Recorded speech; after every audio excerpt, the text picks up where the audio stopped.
Hey everybody, welcome back to Dad Does Videos. Today what we're going to be doing is replacing this old crusty lamppost light with something new and terribly more exciting and better coordinated with our house. If you've watched any of my videos over the past few months, you've noticed that we put new wall lights on our house and we got a new lamppost to match that. So that's what we're going to be doing today.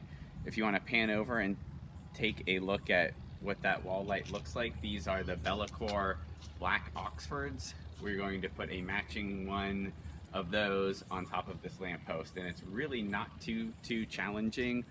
The first step is just removing these 3 screws around the base. Actually, the first step is turning off the electricity at your house because you don't want to electrocute yourself. Then you can start with taking these 3 screws off around the base, and what you'll notice after that is some wires attached to this going to the inside. We'll take a break and show you what it looks like after that to then start moving forward with the next step. Hey everybody, welcome back. Like I mentioned before the break, once you get those 3 screws off around the top here, you'll end up with a cluster of wires. You'll see the white wire from the house connects to the white wire from your fixture, black wire from the house connects with the black wire from the fixture, and then the 2 ground wires connect. They're connected and wrapped together with the little electrical orange wraps that we have here, and you'll see some electrical tape on here that someone did kind of a halfway sort of decent job on, but we'll fix that. So the next step then is to actually get all these electrical wires disconnected from each other. You'll unscrew these caps counterclockwise, get the tape off, and then move forward from there. Okay, as you can see, like I mentioned in the last clip, we've connected the white wire to the white wire, the white wire from the house, from the white wire to the fixture, the ground wire from the house to the ground wire to the fixture. We twisted them in with these connectors and taped them up with electrical tape, but I thought I'd show you actually what it looks like when you do this. So you can see the 2 ends of the wires together from the house, from the fixture, and what you want to do is just get these together first. Oh, man, sometimes this is a little challenging. Twist them up.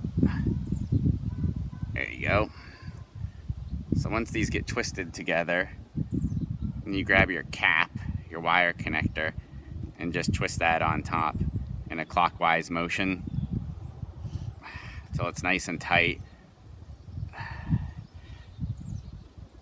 And then you just take a little electrical tape off, clip it, and wrap that around. So we'll do that next, and then we'll show you what it looks like, because the next step is just to actually put this on top, put all your wires in this tube, and connect your 3 your screws on. So we'll give you a shot at what that looks like at the end.